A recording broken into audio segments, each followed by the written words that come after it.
iki gihe abahanuzi bafite ikibazo byango kino kintu tucyumve ni imvuga barokore bakunda ngo umurokore ngiye amaze kurya inyama ngo umwuka ngahita akora ino mana ivuga ko kumaze kurya inyama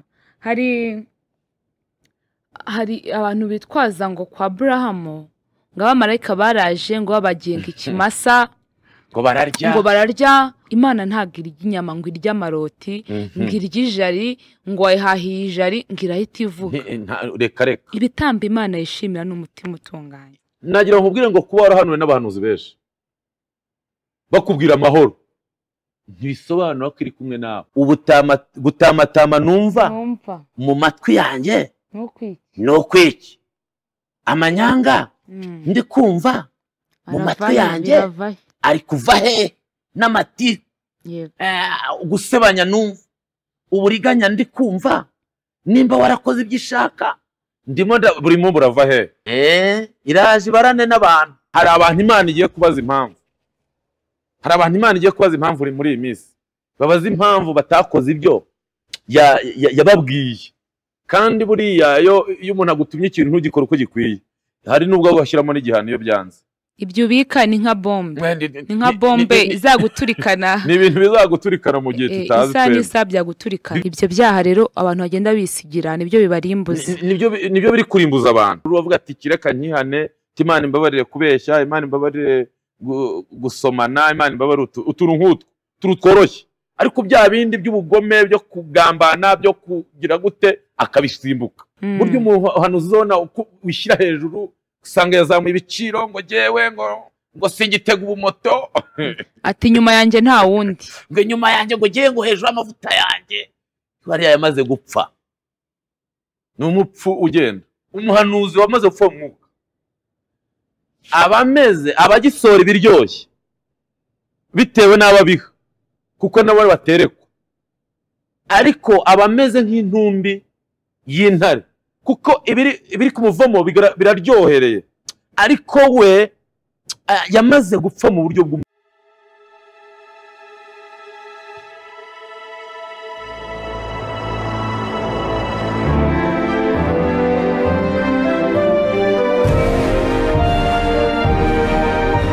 umukora ahamagara uwumva ijwi rye wese niyitabe tunezerwe twishime tuyihimbaze kuko ubukwe bw'umwana w'intama busohoye umugeni we akaba yiteguye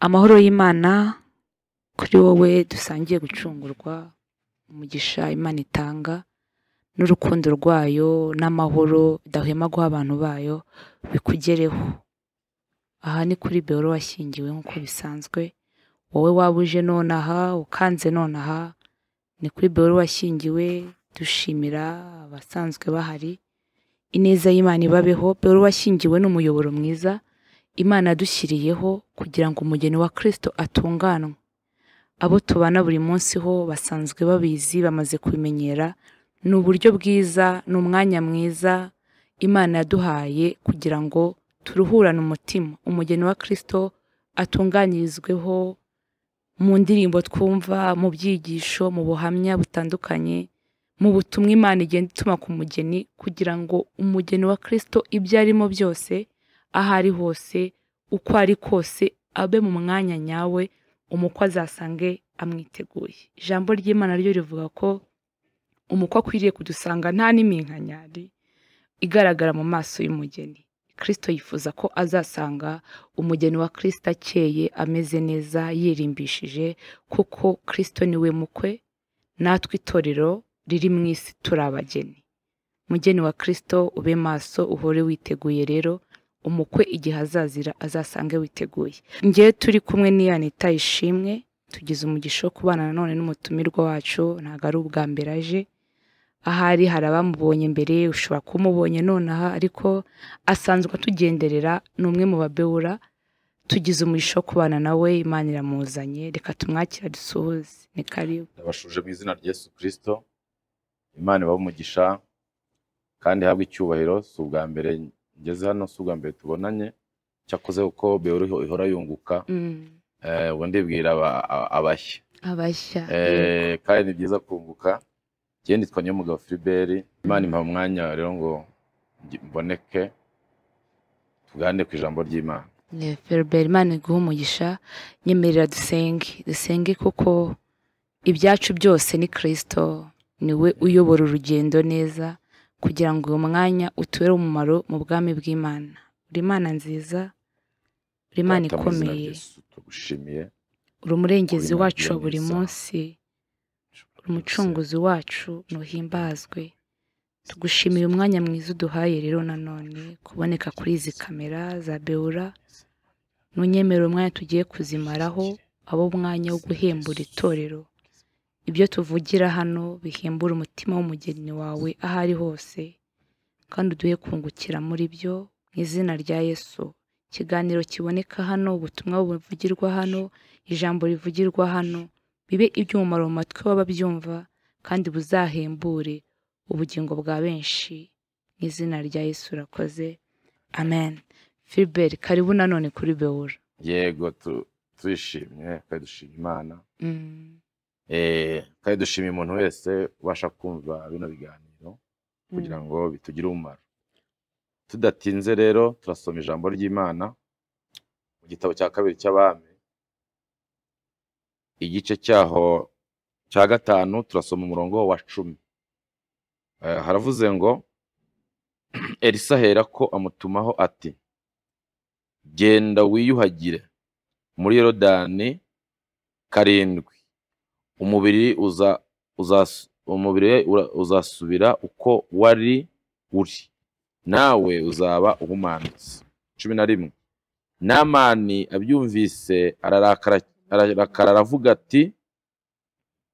aravuga ati nahoze ngira ngo ari busohoke ahagarare atakambire izina ry'Imana, izina ry'Uwiteka Imana ye, arambarambye n'intoki hejuru y'ibibembe ngo ankize. Arambarambye n'intoki hejuru y'ibibembe kugira ngo ankize. Amen. Reka tuvuge kuri iryo ngiryo. Hanyuma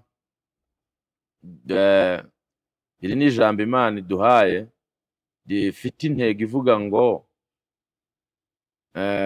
rifite intego nziza kandi yagira aho igukura n'aho ikugeza. Iri jambo rirakomeye kandi ni ryiza.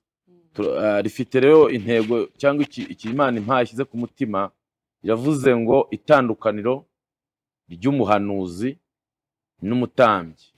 Itandukaniro ry'umuhanuzi n'umutambyi. Itandukaniro ry'umuhanuzi n'umutambyi. Iri jambo dusomye kuko uhereye kera ndetse kugeza na n'ubu n'ibihe bizaza, kugeza Yesu agarutse gutwara itorero, nta isi izaba itagira umuhanuzi. Nubwo abahanuzi bahura n'ibibazo, nubwo muri iki gihe bigoye, nubwo bica hirya bigaca hino, ariko nagira bamenyesha abantu ngo haracyariho umuhanuzi, haracyariho umuhanuzi w'Imana. Kandi uretse na Bibiliya, kuva na kera umuhanuzi yahozeho. Rero tubonye ijambo ry'Imana, tubonye inkuru za Elisa. Elisa ni umwe mu bahanuzi bari bakomeye kandi bari bemewe, ndetse amavuta yabo yari akomeye. Tuzasoma dusange ba Eliya yatoje Elisa, dusange ba Yesaya mu cyiciro cy'abahanuzi bakuru, dusange n'abandi mu cyiciro cy'abahanuzi batoya. Ariko by'umwihariko iyo urebye neza usanga Elisa ari umwe mu bahanuzi bakomeye, kuko yahanuye ibintu bikomeye. Hari aho umunsi umwe inzara yateye, bagira ubwo umwami yambaye ibigunira nawe nta byo kurya mu gihugu, ariko umunsi umwe arahagarara aravuga ngo ku munsi w'ejo nk'iki gihe ikiro cy'ifu ya Seyiri kizagura shekeri imwe. Ni nk'uko bavuga ngo umutanzaniya ejo uzagura inote y'ijana. Ababyizera ni bakeya, ntabwo abantu babyizera. Ariko iyo Imana ivuze, cyane cyane iyo ivugiye umuhanuzi, icyo ivuze iragikora. Ifa kuba ari ivuze ntawe uyibeshyeye, kuko nta n'uwayibeshyira hibereye. ariko ngo umutwara umwami yegamiraga ngo aravuga ngo kare inzara dufite nta ibyo ngibyo nubwo amarembo y'ijuru yakinguka ntibishoboka. Dufite ikibazo muri iki gihe kwizera kwabaye cy'abantu batafite kwizera, cy'abantu birukanka mu misozi no mu mashyamba, birukanka mu nsengero, ariko kwizera kwabo ari gukeya cyane, ku buryo Imana ivuga ntibumve, ku buryo imitima yabo y'Imana ivuze ntago bumva ikivuze. Bo bashaka kurebesha gusengera Imana mu bigaragara. Yego. Kandi ubundi Imana ntago twe tuyisengera mu bigaragara, kuko tuyisengeye mu bigaragara ntago yaba ari Imana, kuko ikora ibyo twebwe byatunaniye, ikora ibyatunaniye, ikora ibyo twe tubona ko bidashoboka. Aho imbaraga zacu zirangiriye ntizayo zitangirira, zanwa no gukora icyo abahanga bananiwe. Rero icyo ni ukuvuga icyo ushoboye cyo nshoboye genda gikora, ariko yiza gukora icyananiye abantu. Elisa uyu nguyu yari umuhanuzi w'Imana. Turi mu ntego ivuga ngo ese umuhanuzi atandukanye n'umutambyi? Yego, niho turi. Nanjye nicyo nshaka kumva, umuhanuzi n'umutambyi bitandukaniye he? Banza udusobanurire, kuko uri kutubwira imikorere y'umuhanuzi. None umuntu ashobora kuba hari nyine atari kumva umuhanuzi se ntiyaba n'umutambyi, nose umutambyi we ntiyahanura. Nyine umuhanuzi se none muri iyi si turimo irimo abahanuzi bavangavanze, ino minsi ho byarivanze, abantu bajya bavuga ngo irondo ryivanze n'abajura n'ibisambo. Ibintu biravangavanze. Umuhanuzi nyine ushaka kutubwira ni uwuhe? Batandukaniye hehe? Abatambyi bo ntibabikora byose. Banza twinjize muri uwo mwanya tubone umuhanuzi ni umuntu ushobora kuba n'umutambyi, ariko kandi n'umutambyi yaba umuhanuzi, ariko ni impano zitandukanye. Ubuhanuzi ni impano. Ubuhanuzi ni impano ukwayo Imana itanga, Imana iguha, igamije ku itorero ryayo ryunguka. Rero umuhanuzi ni umuntu Imana ikoreramo ikaguhishurira inzira wanyuramo, cyose ni umuntu uguhuza n'igitangaza cyawe. Umuhanuzi ni umuntu waguhuza n'igitangaza cyawe, ariko yanagukebura mu gihe uri mu nzira, cyangwa se ashobora kugukebura nk'uko Imana yageze ituma kuri Ahabu, ikabwira Eliya akagera akavuga ngo nshingiye ko wayobeje Abisiraheli, nshingiye no ku mavuta yanjye y'ubuhanuzi mfite, imvura ndayitwaye. Uwo ni umuhanuzi. Ariko noneho we amavuta aba afite adasanzwe, bashobora kukubwira nonaha kuko ivuganye nawe, akakubwira ati va hano ugenda uhagarare Nyarugenge ku cyapa nimero iyi n'iyi, nuhagarare iminota 30 urabona imodoka y'umukara iraza iparika imbere yawe, harava umuntu usa gutya na gutya, ni uri bukemura ikibazo ufite. Kuko we umuhanuzi avuga, ni umuntu uvugana n'Imana direct. Tuvuge itandukaniro ry'umuhanuzi w'Imana n'umutambyi mu bwami bw'Imana, kuko hariho imbaraga nyinshi muri iyi minsi. Hari abapfumu kandi rwose abantu bajyaho bakajya kubaza, agapfumuza, noneho barabyoroshya ngo ni umuganga, ngo ni ukujya kubaza. Sibyo, nta muntu ujya ku mupfumu ngo akubwemere ko agiye ku mupfumu. Umwe kuvuga ko agiye kureba muganga, agiye kureba umuvuzi, cyangwa se ngo agiye kubaza. Satani nawe afite izo mbaraga. Impamvu mvuze gutyo ni ukugira ngo dutandukanye umuhanuzi turi kuvuga. Bibiliya yera ubwayo itandukanye umuhanuzi w'Imana n'abahanuzi b'ibinyoma cyane, kuko nabo bahari. Sibyo? Bakoreshwa n'imbaraga zitari z'Imana. Hari abahanuzi b'Imana n'abahanuzi b'ibinyoma baba bavugira na Satani. Turi gutandukanya umuhanuzi w'Imana. Umwe Bibiliya yita bamenya bamwe babagaho na kera, Imana yavugiragamo kugira ngo Abisiraheli babe bamenye inzira, baca mu nzira bashaka. Yego, Imana yavugiye, mbega bari nk'akanwa k'Imana mu isi. Kandi n'ubu ngubu barahari Imana ikoresha kugira ngo abana bayo babe bumva, kuko ntago ari bose bahawe izo mpano.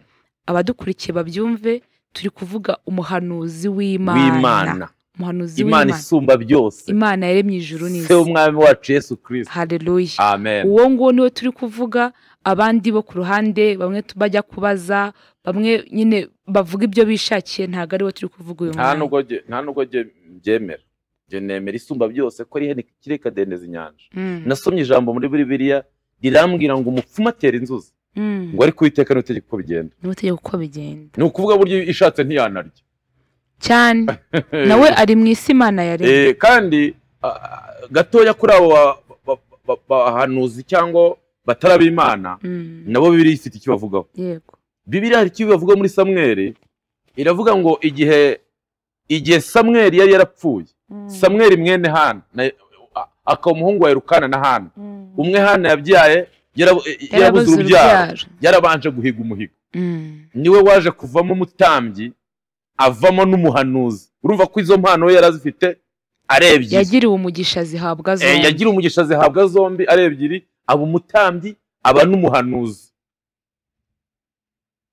Noneho umunsi umwe Samweli aza guhanurira Sawuli, igihe Imana yatumaga Sawuli, usomye mu gitabo cya mbere cya Samweli igice cya 15, usangamo Imana ibwira Sawuli ngo nibutse iby'Abamaleki bakoreye Abisiraheli igihe bavaga muri Egiputa bakabima inzira. None kuko ugiyeho, genda urimbure Abamaleki, ntusige inka nziza, intama nziza, bakobwa beza n'abagore beza, ukureho urimbure, kuko nibutse inabi bagiriye Abisiraheli.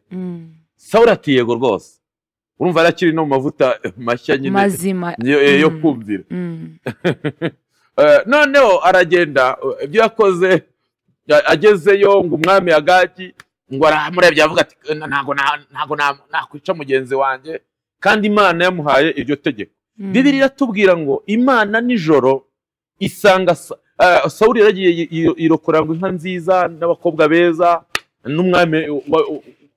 n'umwami aramurokora w'Abamaleki. Urumva ntacyo yarakoze muri makeya. Hari abantu muri kigero turimo, hari n'abantu bameze gutyo, bagenda baca ibyaha hejuru. Hari ibintu baca hejuru bavuga ati kireka nkihane, Imana imbabarire kubeshya, Imana imbabarire gusomana, Imana imbabarire utuntu nk'utwo tworoshye. Ariko bya bindi by'ubugome byo kugambana, byo kugira gute, akabisimbuka. Muri make bakagira ibyo bibikira, bakagira ibintu bibikira kandi bikomeye. Ibyo byaha rero abantu bagenda bisigira nibyo bibarimbuza, nibyo biri kurimbuza abantu. Kuko Bibiliya ivuga ko Goliyati yabaye igihangange aza kwica Abisiraheli, ari mu byari byarasigajwe, byarabitswe. Yarahindukiye rero aza abagirira nabi. Tuba abakristo beza, niba tumaramaze twe kugira ibyo twibikira. Umenye ko jewe kuba nkureba, kuba je nkureba ntacyo byagufasha. Kuntinya kuko ukanga kwihana kuko nkureba, ntacyo byagufasha. Kuko ejo jewe mwijuru ugenda ikinege, nawe uri ikinege. Rero nimba wihanira Imana, ugambire kugira ibintu reka mu mutima. Ibyo ubika ni nka bombe, ni nka bombe izaguturikana. Ni ibintu bizaguturikana mu gihe tutazi. Isa n'isa byaguturikana. Bibiliya avuga muri Zaburi 50, avuga ngo ibyo byose ubikora nka kwihorera, ngo ukibwira ko rwose, ukibwira ko jewe mpanye nawe, ngo ariko byose nzabishyira imbere yawe uko bikurikirana. Nzabishyira imbere uko bikurikirana kandi nzaguhana. Rero si byiza, ni byiza ko tumaramaza. Ariko gato tugarutse kuri Samweli, ngo Imana we yabonye ko Sawuli yakoze bidakwiriye, atari byo yamutumye, bihabanye n'ibyo yamutumye, ngo arangije agira gute, ngo Imana iraza Samweli ijoro, bamenya wayo, ari nawe muhanuzi w'Imana turi kuganiraho. Ubundi Imana igisanga bamenya babamenyana n'uyu munsi baracyahari, biramusanga mu ijoro aryamye. Bundi ko bamenya w'Imana ntago bisaba kuvuga indimi nyinshi, ntago bisaba kwikoza mu gicungu uvuga indimi, ukubita imigeri hasi.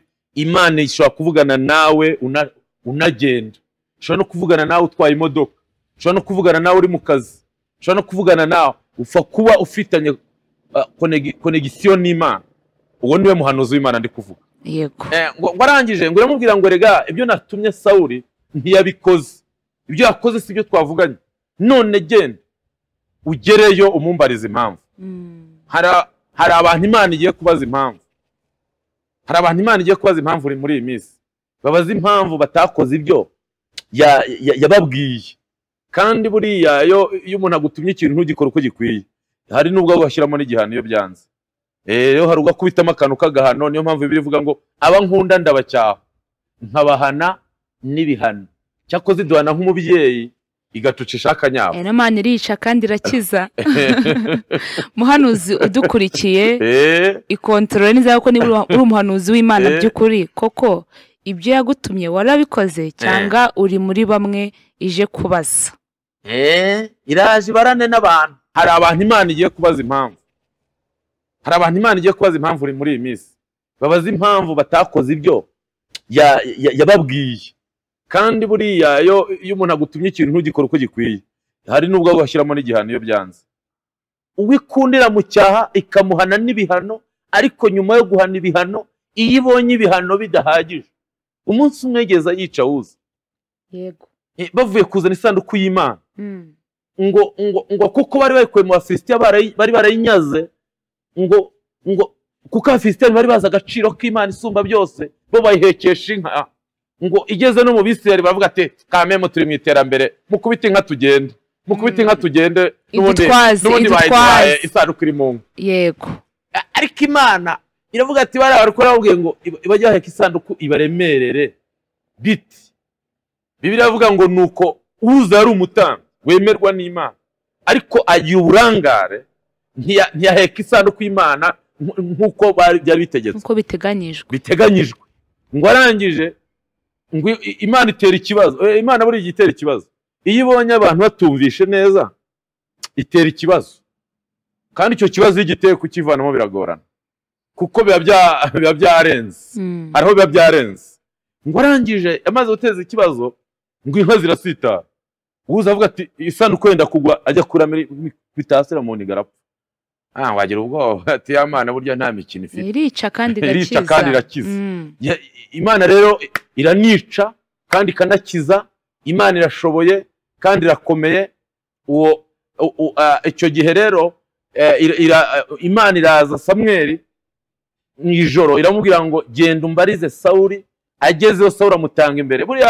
Buriya umuntu ufite ibyaha akenshi iyo muhaho ati tumukoze w'Imana muraho neza, agahita naguhobera. Hari nawe njya numva agahita avuga nko mu rurimi rushya nko mu isoko.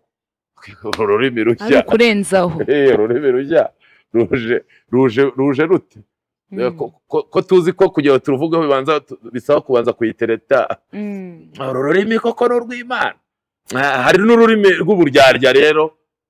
Ngo araje amubwira ati umukozi w'Imana ibyo Imana yantumye ejo nabikoze. Amubwira ati ucecetse. Gutamatama numva mu matwi yanjye no kwiki. Amanyanga ndi kumva mu matwi yanjye ari kuva he n'amati. Gusebanya numva, uburiganya ndi kumva. Nimba warakoze ibyo ishaka ndimo burimo burava he. Guhogera kw'inka numva nukwiki. Ati rwose wabibonye rwose turabibonye turacyerekwa. Turacyerekwa. Turacyarimo neza wowe. Mu mavuta siko narinzi ko nta muhanuzi ukirimo neza. Narinzi ko bose bahumye amaso. Nagiye nkumenyeshe ngo aracyari abahanuzi bakanuye bafite amaso y'Imana. Bibiliya ivuga ngo itara ry'Imana ryari ritarazima. Hari abahanuzi itara ritarazima. Ngo arangije amubwira ati rero tutavuganye menshi, zana Agagi wabitse uzane Samweli nk'umuhanuzi w'Imana akora ibyananiye Sawuli. Uwo niwe muhanuzi w'Imana. Iyo umuhanuzi w'Imana abonye byanze ajya no kuri tere agakorera Imana ibyananiye abandi, kandi agakora igikwiriye kugira ngo itorero ry'Imana ryunguke. Philippe, uvuze ikintu gikomeye. Harimo ubutumwa buremereye. Imana ije kubarana n'abo yahaye. Bari kubikoresha nabi, bari kubikoresha uko bishakiye. Hari ababikoresha mu nyungu zabo, hari ababikoresha bitewe n'aho bageze, hari ababikoresha bitewe n'ibyo bagambiriye. Ariko byari bikwiriye ngo tugendere mu murongo Imana idushakamo. Ngaye bazira muri system y'Imana tubabuze tutarimo. Biragatsira. None nimba abisi bakora system ituma bamenya ko twageze ku kazi. None urumva system y'Imana imeze gute? Imana iturengere. Imana idufasha cyane. Mu Kristo udukurikiye umurimo wose w'Imana waba ukora, waba uririmba, waba udiakona, waba uri pasteur, waba ukuri umuhanuzi w'Imana, birakwiriye ko iteka ryose ukora uzwi neza ko muri buno bwamukirimo. Rwose. Uzi neza ko mu gitabo cy'abakozi ukirimo nibwo umubyizi wawe wandikwa. Wongere wisuzume nanjye nisuzume. Imana niza kubana nawe isange imibyizi yawe izasanga uhagaze mu mwanya neza. Ibintu biteye ubwoba. Kandi yije kubara. Ntibara nk'abantu. Nta tolerance. Ntigira santima. Bikora nk'Imana. Ikora nk'Imana. N'Uwiteka nyine ifite imbaraga ziruta uko tubizi, ko dutekereza. Do uwo niwe muhanuzi w'Imana Samuel wa kabiri. Bibiri ivuga kuri Eliya yatwaraga imvura. N'ikime kabura. Aha bavuze ati ariko abahanuzi babona mutambaye na costume avuga ngo Imana yavuze. Tikone witeye hejuru reka n'ikime gitwara. Aragitwara. Arigendera. Kugeza ubwo Imana yavuze yamubwiye ngo genda usubire yo. Umuhanuzi Mikaya abahanuzi barateranye ngo baraterana bose bahuriza ku mugambo umwe ngo umwami arabaza Ahabu ngo dutereramo Tigireyadi tuzatabaruka amahoro kwatsinda tugaruka amahoro. Bavuga ati bitewe n'ituro ririmo uburyo remereye mwabahungu mutaza kunteza ikibazo. Bavuga ati mumubwire ko azagaruka amahoro. Ati urugendo niruhire. Rwose mwami urugendo ni sawa. Ariko Bibiliya avuga ngo Yoshafati umwami w'Abayuda ukirimo umwuka w'Imana ngo ahageze yumva ubundi ugeze hano bitarimo umwuka urabyumva. Ifite uwo mwuka we hari amakuru waki. Iyo ugifite umwuka we, iyo ugifite impano y'Imana, iyo ugifite amavuta y'Imana. Yoshafati ariko mwarasenze. Ati Ahabu ati yego arajijinga ati twarasenze. Tikijombozo n'abahanuzi banje ko bose babyeretswe. Bari mu bihe byiza. Nagira nkubwire ngo kuba warahanuwe n'abahanuzi benshi bakubwira amahoro ntibisobanura ko iri kumwe nawe, kubera ko umutima wawe niwo muhanuzi ukome wawe ufite. Yego. Umutima wawe mu yandi magambo yo muri iki gihe cy'ubu uzi ukuri. Ukuri ubukuzi. Kuko muri iki gihe abantu benshi bashaka ngo babwire ibihwanye n'ibyirari byabo. Bashaka kumva iby'Imana ivuze. Ijambo ry'Imana rivuga ngo mu minsi y'imperuka amatwi y'abantu azaba barya. Ngo azaba barya. Bashaka kumva ibijyanye n'amarari yabo. N'irari ryabo. Nyine ukuri kutari muri bo. Ngo bazigwiriza. N'abahanuzi b'ibinyoma bo bazigwiriza. Ni ukuvuga ngo bazihamagarira. Ati mpanurira ko urugendo ari amahoro. Mpanurira ko nzakira. Mpanurira ko nziga nkagira za PhD. Mpanurira ko umugisha ndiho ubukwe bwanjye buzabera ahantu hakomeye. Yego. Mpanurira. Ibyo nibyo nshaka kumva. Nibyo nshaka kumva. Noneho wa muhanuzi nawe urimo uramwica. Kuko muri iki gihe abahanuzi bafite ikibazo. Noneho ibaze kuba wagiye mu rugo rw'umuntu. Umaze kurya inkoko ye. Baguhaye ngo n'icyayi cy'amategeko gikoze sinywa nagize amahirwe. Ariko nuko bazaguha amata cyangwa n'ukubiri wanjye utabyakira utacyakira. Ariko nanjye kagize nakanywa da. Ariko nakanywa aho kejejwe. Yego. Uratangira kwereka ibintu bibi. Ariko se rero biragoye bikeneye umuhanuzi w'Imana ufite imbaraga, ufite amavuta. Filipe aho ngaho utumye ninjira igize ikibazo gikomeye.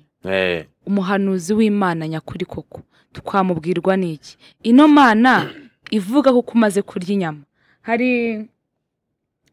Hari abantu bitwaza ngo kwa Abrahamu ngo abamarayika baraje ngo babagenga ikimasa ngo bararya bagubwa neza ngo bahita bahanura. Mu by'ukuri ntabwo Imana ishiturwa n'inyama. Ntabwo ishiturwa n'inyama nubwo kera zikundaga mu bitambo. Kiriya gitambo byashushanyaga kuriya kwicwa kubagwa byashushanyaga umubiri wa Kristo uzatanyagurwa. Imana ntabwo irya inyama ngo irya amaroti ngo irya ijari ngo wayihahiye ijari ngo irahita ivuga. Reka ibitambo Imana yishimira n'umutima utunganye. ariko nayo ireranje rero kunuka umutima ungana ariko iranje ikicaramo kandi kwira n'isi yose. Imana ntiyeranje, Imana ishoboye byose, Imana ishoboye byose. Ndagira ngo kino kintu tucyumve, ni imvuga abarokore bakunda ngo umurokore ngo iyo amaze kurya inyama ngo amaze gushikura ngo umwuka ngo ahita akora. Ntago Imana ishiturwa n'iroti. Ntago je nemeranya nawe. Ntago Imana ishiturwa n'iroti. Nyine nari ndimo ndibaza iyo Mana umara kunywa akacyayi gakoze ukamara kurya ifiriti iriho mayonnaise n'ibindi, ukamara kurya inyama n'umuceri utetse neza, iyo Mana igahita ivuga n'ibindi biryo utarondoye, nyifiteho ikibazo Ferbe. iyo ntago ari Uwiteka. Sinanze ko abantu turya neza ariko iteka ryose hari ikintu gikomeye nyine abahanuzi b'iyi minsi bituma umuntu abatekerezaho ko niba ari Imana. Twagize umugisha uza tuganire ku muhanuzi nyakuri, niwe tukiriho umutambyi. None se gatoya reka nkubaza, Bibiliya avuga ngo Yohana ijwi ry'urangura mu butayu, yego, yahanuraga uko ahaza. Nose hari aho Bibiliya ivuga ngo abanje ararya arahaze kugira ngo abone ni senene, ntibyamusabaga icyuya. ubuki bw'ubuhu ubuhuruza ahantu buva mu gisindu, ariko yaravuze ngo si jyewe Kristo, genda babatirisha amazi, ariko haruzaza. Nubwo amaso yanyu y'umwuka areba akagira ngo ni jyewe Kristo, ariko inyuma yanjye haruzaza. Kandi uwo nguwo uzaza sinshobora gufungura n'udushumi tw'inkweto ze. Yarabahamirije no mu gihe yari ashonje. Ikindi kandi bira ntago twereka ko yari afite aho kurara. Nta nyubako tubona. Nose Ferbe, umuhanuzi w'Imana nyakuri muri iyi si turimo tuzamubwirwa neza. Umuhanuzi w'Imana nyakuri icyambere nuko yorohera abandi. Aroroha ko umwami atunze n'uw'amahoro. Aroroha. Buryo umuhanuzi zona wishyira hejuru usanga yazamuye ibiciro ngo jewe ngo singitega ubumoto. Ati nyuma yanjye nta wundi. Ngo nyuma yanjye ngo jewe ngo hejuru amavuta yanjye. Bari yamaze gupfa. Ni umupfu ugenda. Bibiliya ivuga kuri Samusoni. Ikavuga ngo nuko Samusoni ngo aca itimuna ngo ariko ngo hahurira n'intare. Ngo arishwanyaguza bitera imbaraga arafite. Ako nakantu nagira ngo nkwereke umuntu ushaka kuba ugize, noneho ngo bukeye ngo iyo ntare iraraho ngo itangira kunuka, ngo hazamo irumbo ry'inzuki, ngo rikoramo ubuki, ngo bukeye yagarutse agiye kureba Delila. Ababyeyi ntibamenya ko yishe intare. Ngo bukeye agiye kureba Delila, ngo aca hamwe yiciye intare ejo, ngo araje asangamo irumbo ry'inzuki byakoze ubuki. Ubuki se ikintu kiryoha? Kiraryoha. Ngo arangije Bibiliya avuga ngo arabuhakura, araburya, ngo ubundi arabupfunyika bushyira iwabo. Iyo bamenya ko ubuki bwavuye mu ntumbi y'intare, ntabwo bari kuburya. Ntabwo bari kuburya. Umuhanuzi wapfuye rero nawe abameze nk'ubuki bwavuye mu ntumbi y'intare. Umuhanuzi wamaze gupfa umwuka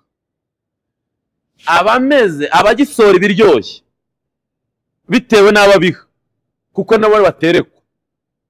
Ariko abameze nk'intumbi y'intare, kuko ibiri kumuvamo biraryohereye, ariko we yamaze gupfa mu buryo bw'umwuka. Ibyo biravuze ngo hari abahanuzi benshi bamaze gupfa kandi bakiri kuvuga. Tukaba tukimuzi ku izina rya kera. Yarapfuye. Kavuga ati jyewe agahita guha n'urugero akavuga ati jyewe kanaka ajya kugira gutya, kanaka ajya gukora ubukwe, tirigiye wabihanuye bwa mbere. Kandi yabukoreye ahantu hakomeye. Tindi jyewe. Kavuga ati kabisa. Timono hano ubukwe bwa kanaka ati yaragize imyaka 40. Tarakereko. Rero akaguhingera ikizamukubwira. Ntago abakivuga Imana. Ntabwo abakivuga Kristo. Ahora avuga mu ibyo yakoreshejwe. Bayivuga imiringa ya kera. Ngo je mfite amakostime 20. Kandi muri iryo terano nta muntu abiho ikote rimwe. jewe nige wahanuye ibi n'ibi wavuze Kristo ukorana nawe ukareka ibyahise ko byahise. Bibiliya ivuga ngo imirimo ya mbere ya nyuma ihesha agaciro, izahesha nyuma agaciro. Nimba iya mbere yarabaye myiza ariko cunga ni ya nyuma. Fibe wari uri ku kintu cyo kuvuga ngo umuhanuzi nyakuri nari nakubajije ikintu tuzawumenyera aroroha aca bugufi. Twabivuzeho Yohana baramwizeraga baramwemeraga ati ni wowe, ariko we yari agihamya neza ko inyuma ye hari umuhanuzi ukomeye ndetse unakomeye cyane atanabasha no gufungura udushumi. Ariko ubu ngubu ati ni njyewe hirya y'amavuta yanjye nta yandi ari. Ni ukuvuga ngo yari agihamya Kristo. Nese utekereza ko impamvu Imana itagikoresha abantu benshi bitangaza ari iki? None se ni gute wovuga mu rurimi rushya umunsi umwe ugahita ujya kuri kamera ngo ngewe Imana iri gukora nanjye? Uza abantu Imana yakoresheje bategeze bavuga umuntu. Ni byiza ko iri kugukoresha. Yesu uzasoma ibya Yesu. Bibiliya ivuga ngo nuko Yesu ngo muri Matayo ndumva ari 8 harimo ijambo rivuga ngo nuko ngo Yesu amanutse umusozi ngo abantu benshi baramwakira ngo ariko muri abo bantu harimo umuntu ngo umubembe ngo none uwo mubembe acomoka mu bantu ngo araze kubita imbere ya Yesu ngo aramubwira ngo wabishaka, kuko mubembe yari yamaze gusobanukirwa imbaraga ziri muri Yesu neza. Yarazi ko Yesu ashobora kubishaka uyu munsi cyangwa ntabishaka, ukabona ko bidakwiriye uwo mwanya. Hari n'abantu basenga Imana ngo Imana nimba uri Imana ubwo ubikore, niba utabikoze nturi Imana. Ni Imana ibihe byose. Imana ishobora kugukiza cyangwa ntigukize, igahora ari Imana. N'abameshaka baravuze ngo Imana yacu ibasha kudukiza, ariko naho itadukiza ibonye bitari ngombwa ntitwabura kwiringira. Ngo umuntu ikubita imbere ya Yesu aravuga ngo wabishaka wabasha kunkiza. Bibiliya ivuga ngo Yesu yumva iryo jambo ngo ahita avuga ngo ndabishaka. Mu yandi magambo bihuje n'igihe cyanjye cyo gukora. Ndabishaka. Bivuga ngo arambura ukuboko. Bivuga ngo arambura ngo ahita akira. Ngo mwembe itera hejuru avuga ati ndashimana haleluya ati goze mbonye umuhanuzi. Ubwo Yesu ati have genda wire ku mutambyi ntugire ubibwira, ntugire n'umuntu ubwira ko nahuye nawe. Bivuze ngo Yesu ntiyihimbaje, yego arimo arahimbaza Imana. Genda wire ku mutambyi. Impamvu yavuga ngo genda wire ku mutambyi nuko bari baramuciye kubera ko yari afite ibibembe. Yego yagira ngo mubwire ngo nakize wamu burenganzira no mu burenganzira nterana n'abandi usubize mu bandi. Birashoboka ko umuntu yaba yarabembye akiri mu idini. Hari igihe umuntu abemba akabemba ari ibibembe bigenda, ariko Yesu aracyagushaka. Ntago akeneye amagambo menshi. Yesu akeneye ko yereka umutambyi ariko wabanje guhura nawe. Umuhanuzi nyakuri aroroha. Icya kabiri ntiyihimbaza ahimbaza uvugiye muri ngo avuga nyir'umurimo. Yego nta gahora we yivuga, kuko iyo uvuze nyir'umurimo nawe aguha ijambo. Nibyo ariko iyo uhora wivuga nyir'umurimo arakwambura. Niyo mpamvu ari kugenda aryamura abantu muri iyi minsi. Nyine naza kubarana nabo wavuze hari abo yambura hari n'abasubiza. Araribambura se kwaje kuribamburana. Baraza kuba abagaragu kandi baratwazwa ko ntibigeze bakora iby'Imana ishaka, bashatse inyungu zabo. Kandi iki gihe kirageze. Yesu yaravuze ngo harageze ko abasenga data bamusenga mu kuri no mu mwuka. Yohana ubutumwa bwiza 4. Abasenga data bashaka ko bamusenga mu kuri no mu mwuka. Ubwo yabwiraga umusamariyakazi avuga ngo igihe kirageze ko abantu batazasengera kuri uwo musozi. Ngo imisozi ibikize ko Yesu yabihanuye. Ngo hari igihe batazasengera kuri uwo musozi uriya. Ahubwo abasenga data bakwiriye kumusenga mu mwuka no mu kuri. Nta rusengero rugaragaramo rw'ikitabashwa urusenge bakumusengera hano. Ukuri ni Kristo niwe nzira, ukuri n'ubugingo. Ukuri no mu mwuka. Bagomba gusenga bahamije na Kristo ndetse n'umwuka wabo w'ubugingo ubarimo. Ibyo ngibyo basenga Imana ikabumva. Muri ibyo avuga ngo ndetse n'umwana muto uze gusenga Imana ntazagira ubwoba, azafashwa no gusenga. Icyo ni cya gatatu. Icya kane wenda nkasa n'usubika. Uwo muhanuzi w'Imana nyakuri arahugura. Yego. Kandi atanga inama iri finale ku kibazo gihari. Niyo mpamvu Elisa yavuze ati nimba ibiryo bibuze, nimba bakomeye byanze, abize ekonomi bikaba babuze uko babikora, n'abize ubuhinzi bikaba byabuze, n'abize iby'ubukungu ntibikunde. Jye nk'umuhanuzi uvugana n'Imana, igisubizo kiri muri jye. Aravuga ngo ku munsi w'ejo, kandi uko yabivuze niko byagenze, nuko yabihanuye niko byagenze. Umuhanuzi nyakuri amenya ikibazo, akamenya n'iherezo ryacyo, atanga intsinzi mu yandi magambo. Ngo mbonye ngo wari ukoze impanuka. Guteze wari wikoze, none nari nyikoze. Ko ari umukobwa cyangwa umugore. Use Imana yitiranye baho. Cyo kibazo gihe. Ngo tanga igitambo ngo Imana guteze. Kristo abasha gukiza. Yesu yakubwiraga ngo genda ku mutambyi, ariko yamaze gukora. Yego. Ntago igitambo kiza mbere yo gukora. Philippe, umuhanuzi nyakuri akwiriye no kugira imbuto z'umukristo ko. Ibyo byose yabaza kubikora, ibyo ubwabyo bimuhesha kuba afite imbuto z'umukristo. Ushaka kugenda n'umuntu muri bisi, urabona rimwe na rimwe hari ubwo usanga ukagenda wenda uhagaze muri bisi ufashe hejuru, ngo mukandagira yivire guhanura ahantu urukweto rwe yaruhanaguye.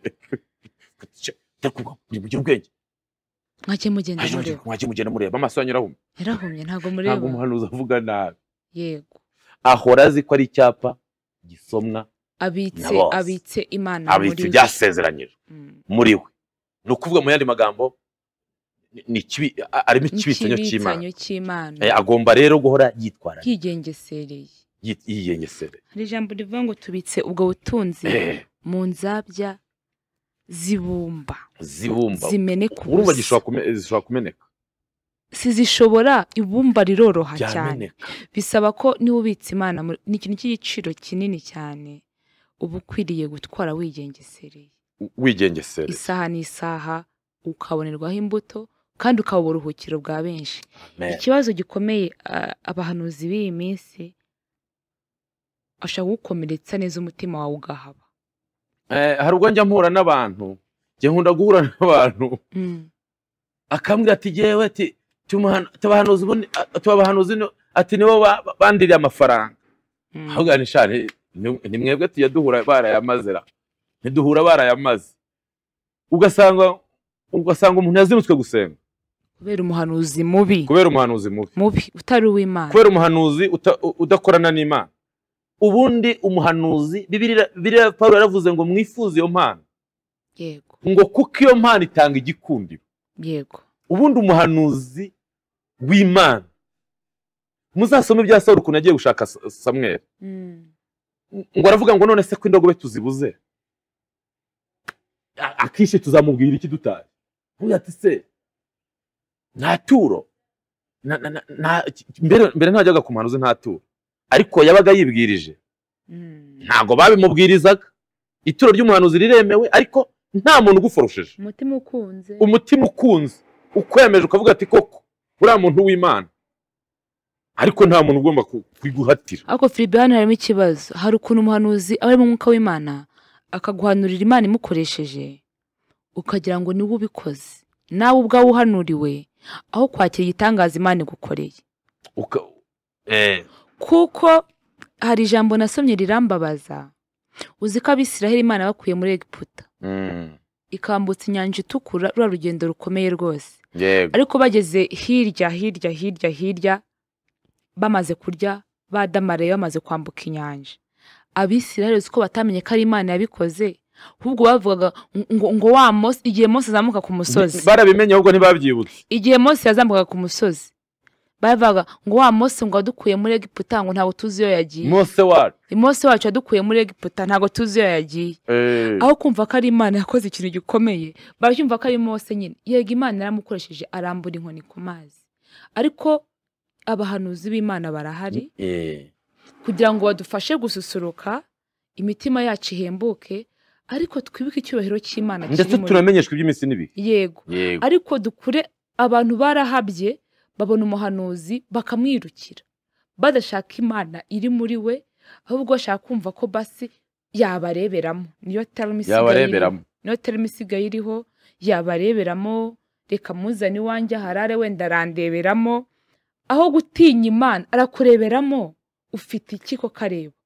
se koko ntiwiyizi ntiwiyizi ese abapfumu wirirwa murabayobewe yego imiti ukenyereye urayiyobewe ushaka ko akureberamo arakurebera iki ahangaha turinginga abakristo bagikunda Imana bakizera Imana bavana amaso ku bahanuzi ese nakurebera akakubwira ko ibyo bintu ukenyereyeho uremera kubirekura cyangwa tuvuga ati yo tikanaka ntakerekwa nari nzi ko yerekwa ntaziko ntiyerekwa nibyo cyangwa se nambwiye nibyo ntashaka bimwe twavuga turakana kunda cyasenga ubundi si yo nge ayobewe ko nshaka kujya Dubai kurangura kuki atabimbwiye ntago ari uvuga niba ufite imari niba ufite amafaranga gutyo utajya Dubai ntago ari uvuga twongere dukura amaso turi kuvuga dukura amaso ku bantu yego tuyashyire ku Mana umuhanuzi ni igikoresho Imana yakoresha ni igikoresho cy'Imana ariko si uvuga ntago ari uvuga uretse ko nibyo yanavuga si nawe ubikora cyane umuhanuzi arahanura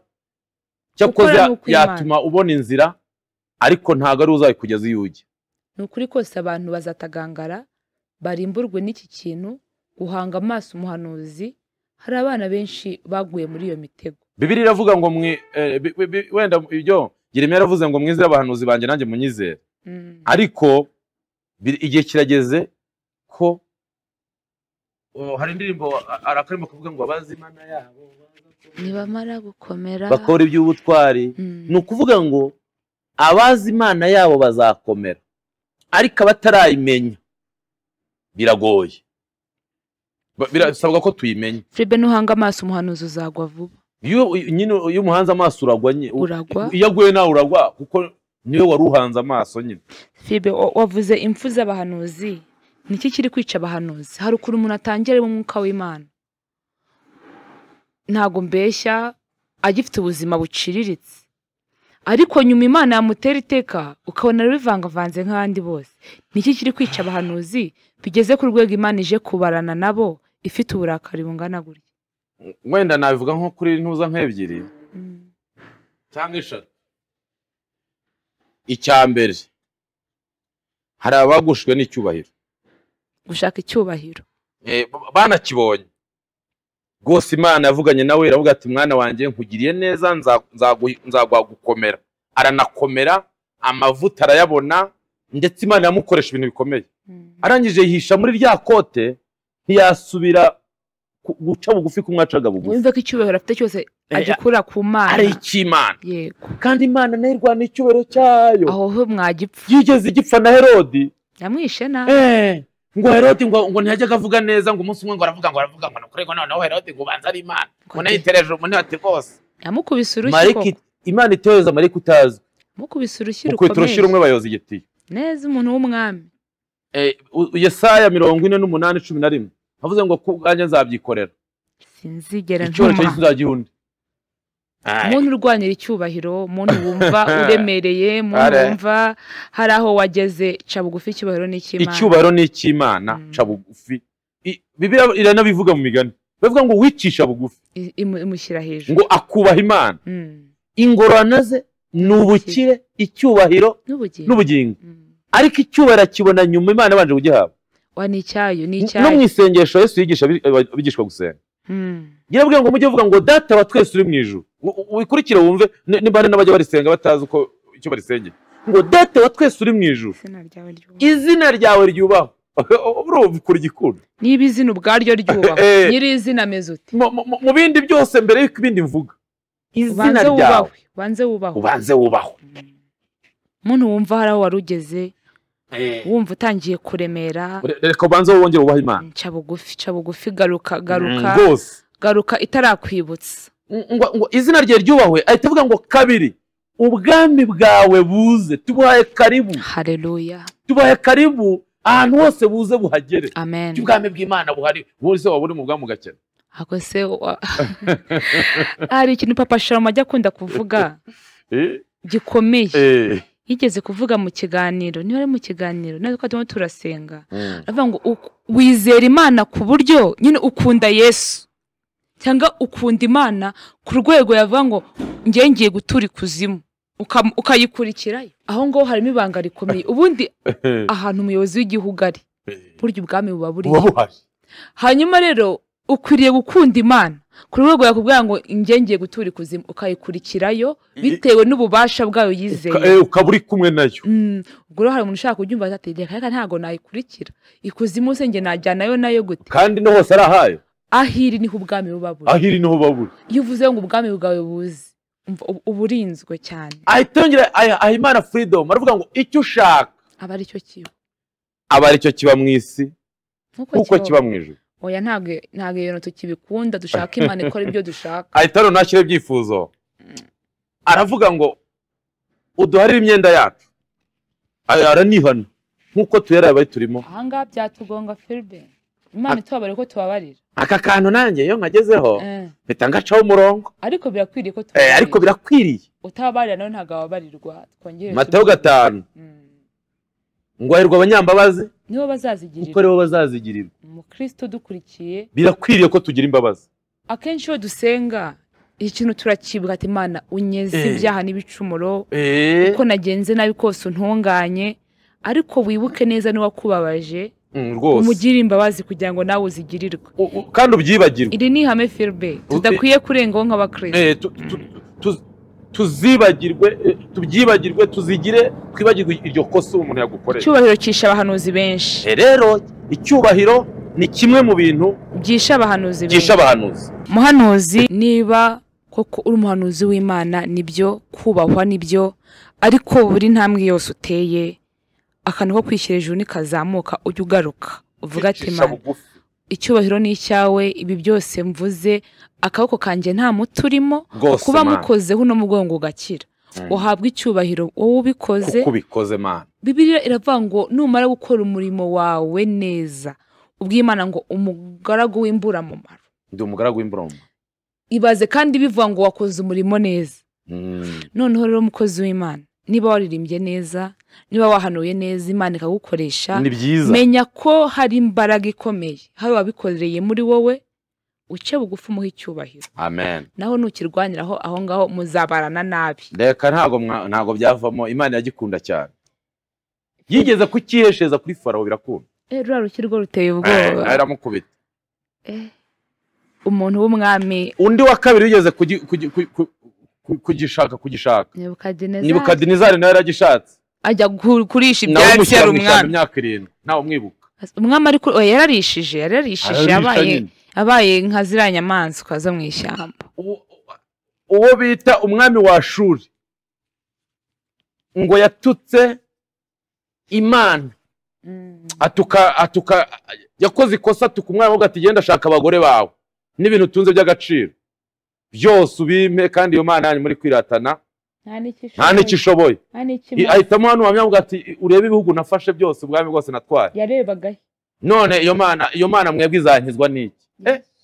ngo agatayemo ngo umwami agira ubwoba ngo Yesaya aramubwira ati agira ubwoba urwo rugamba noneho si urwawe. akoze ikintu muri password y'Imana akoze mu jisho ngo arangije ngo yari afite ingabo z'abakomanda barenga 180. yarakomeye ngo araziganagazaho ngo ariko Imana ibwira Yesaya mu ijoro navuga ngo wigira ubwoba mubwira umwami ntagire ubwoba mubwira ngo urugamba surwa imwigizayo. icyubahiro cy'Imana mureka tukiharire ni icyayo guca bugufi n'ukwacu. Imana iguhe umugisha mwinshi. tugeze ku mutambyi umuhanuzi twamwumvise umuhanuzi w'Imana twavuze umuhanuzi w'Imana w'ukuri atari bano bapfumu atari bavangavanga harimo ubuhamya bukomeye cyane ubutumwa bukomeye cyane. Imana ije kubarana nawe wewe yahaye ikibisanyo kizima ukaba ugitwara uko ushaka ije kubarana nawe. byaba byiza ugarutse ko n'inyembabazi ugakosora ibyo wishe ikazasanga uri umurongo mwiza kuko watubwiye ijambo rikomeye ko imirimo yanjye ya nyuma ishobora gusiba amafuti nakoze mbere cyane. Mukristo uko wagendaga nabi ahari warananiwe unanizwa n'iyi minsi uracogora ubukene buraguhemuza atari kumana mbere wamvugiyemo kukingi utama nk'iby'abandi urananirwa ariko Kristo no kwiringirwa ibihe byose. twabonye ko nabari ba Eliya bano bahanuzi biri uvuga nta butunzi buhambaye biri tubwira bari bafite. ntabwo ikwereka ubutunzi bukomeye rero ni Kristo ufite muri wowe. kandi Kristo ni mugari, Kristo araryoshye, Kristo araremereye cyane mu buzima n'ibindi aranabitanga yo witwaye neza. Niwe mutanga byose, niwe ufite byose. Ubwo witana kuko ahari ubutunzi niho umwanzi yiba, niho umujura ajya ashaka guteza umubabaro. Yobu yamuteje kuriya rwose ararwara by'agatsi gusa kugira ngo arebe ko yava ku mwami, ariko nyuma y'igihe yashumbushwe byinshi. Muhanuzi w'Imana, mukozi w'Imana, ba mu mwanya mwiza, urushyi rw'Imana rutakugeraho rutaza. Fribe ujya gutubwira ku mutambyi noneho. Reka tuvuge ku mutambyi gato tunegera umusozo. Yego.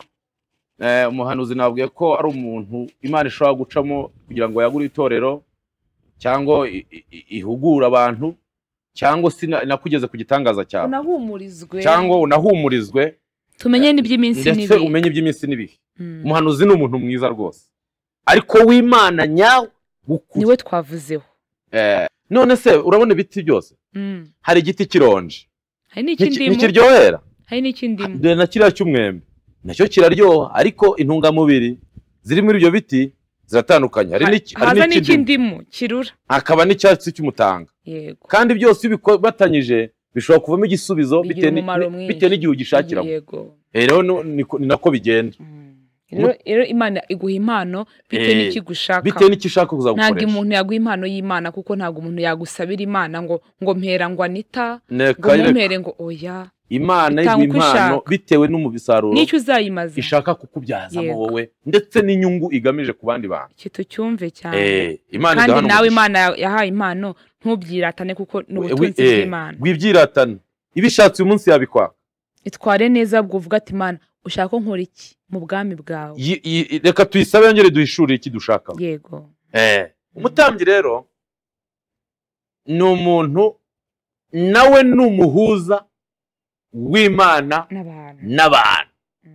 Umutambyi yabayeho ku bwa Yesu Kristo. No habagaho abatambyi. Yego. Muri iyi minsi numva ba Ponso n'aba bishopu. Wenda gihe ntabwo ufite ubumenyi cyane kuri ibyo. Wenda buri umuntu byitwa we abazi no kwisesengura neza no kwisobanura, ariko ahari umva nabyo ni byiza. Bibiri tubwira ku batambyi, itubwira wenda nko ku mutambyi Eli. Umutambyi ni umuntu ugomba kuba afite inararibonye muri bino bintu, kandi ni umuntu ugomba guhora asoma. Usoma Bibiliya kandi agasaba Umwuka Wera akamwishurira akamufasha kugira ngo abimenye neza. Ni umuhuza w'Imana n'abantu kuko umutambyi ashobora kuba yerekwa cyangwa ashobora no kuba aterekwa. Ni umuntu Imana itoranya ikamusigira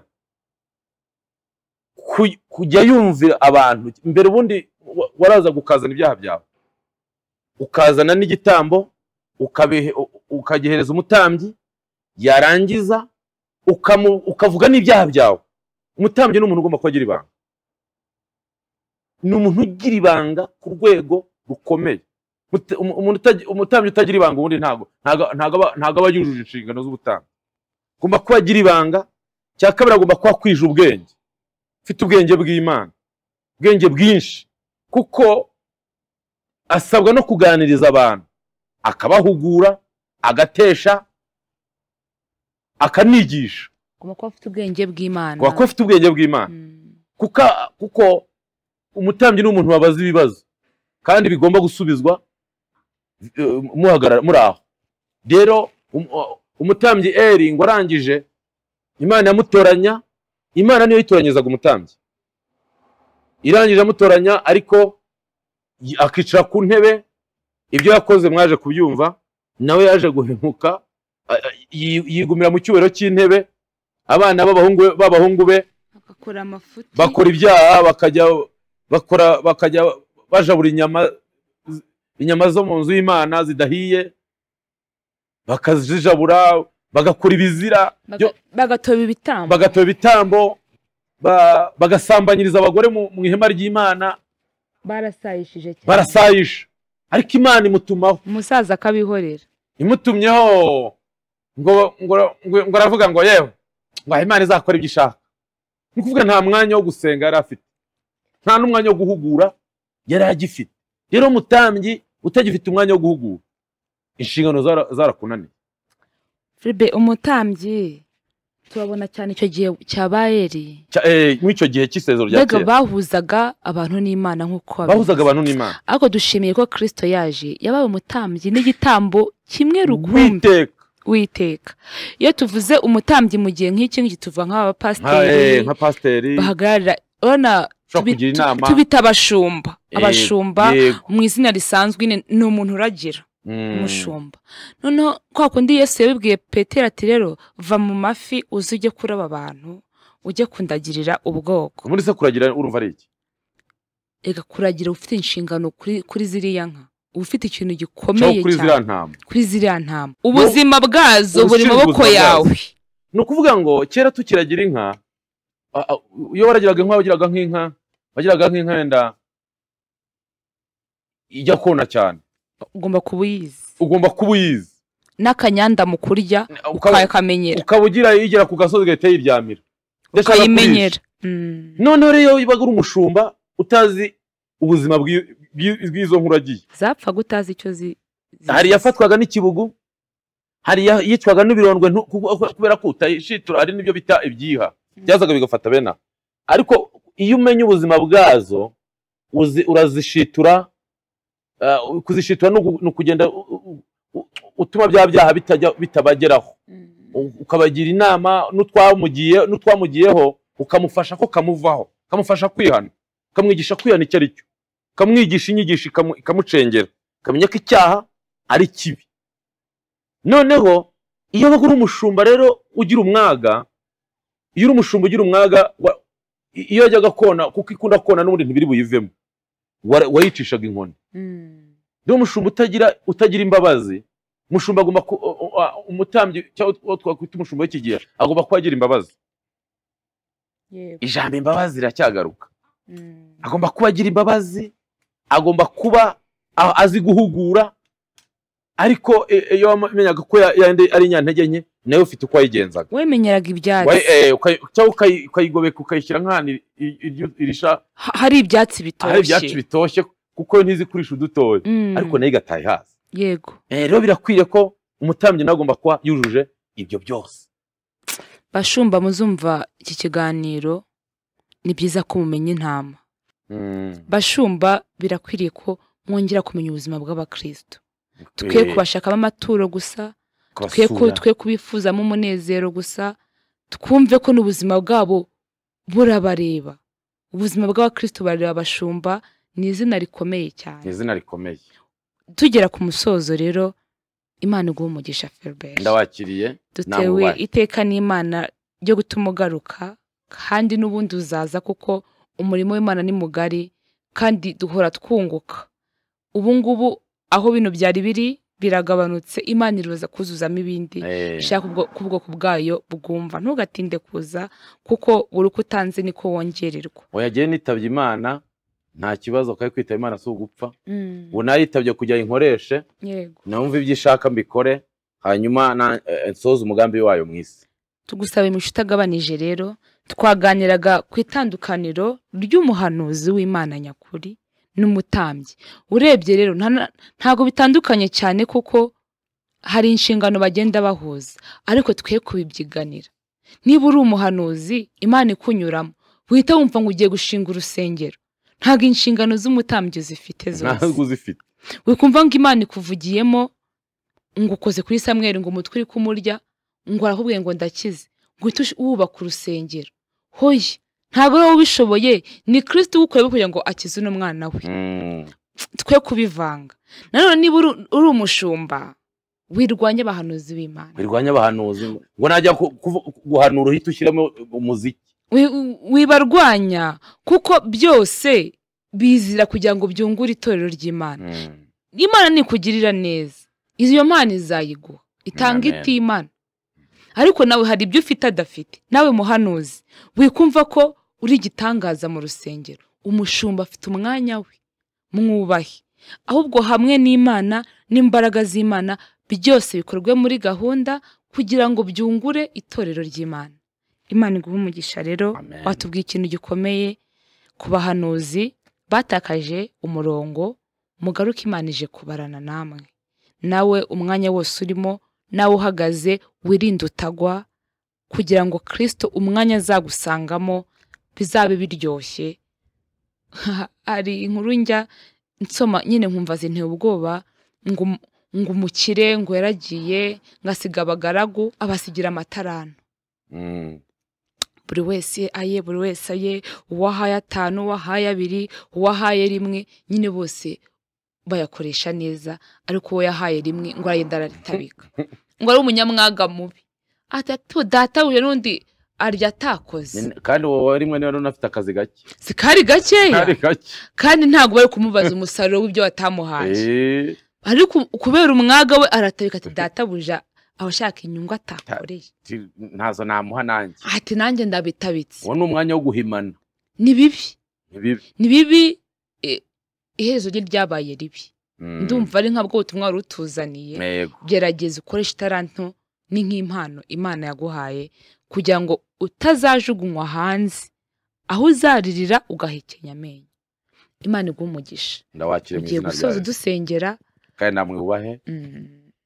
Reka dusenge, kandi aho uri hose Imana iduhe imbaraga. Nimba ari gukozeho, nimba waratanye ugaruke, nimba ukibirimo neza ukomerezeho. Imana irababarira kandi kongera igatanga. Imana ishoboye byose, kandi impamvu itubwira no kugira ngo idukebure tubabageni bashyitsi. Ntiyifuza guhomba n'umwe, shaka ko twese tuzagira mu ijuru amahoro. Reka dusenge. Data wa twese mwiza, Mana y'imbaraga nyinshi, Mana ikomeye, turagushimye kubwira ijambo ryiza uduhaye, kandi ijambo ririmo impuguro, ririmo ibintu bitandukanye byiza by'umumaro. Reka uherekereshe umwuka wera, maze rigira umumaro mu mitima yacu, riduhindure, kandi rigira ibyo risenya Satani yubatse mu mitima y'abantu, yubakemo ibishyashya by'umumaro, kandi bishingiye kuri Kristo. Mu izina rya Yesu rero unyemerere imbaraga z'Imana zigaragare muri twe, kandi zikora ibitangaza n'imirimo muri twebwe. Mu izina rya Yesu imbabazi zawe zigaragare, kandi ziboneke ku bantu bawe bose. Umuntu wese wumva akareba igira ijambo, reka bimugirire umumaro, kandi unyemerere uha umugisha umuntu wese uryumvishe akarishyira mu bikorwa. Urakoze rero, ngo bana natwe muri byose, mu izina rya Yesu. Amen.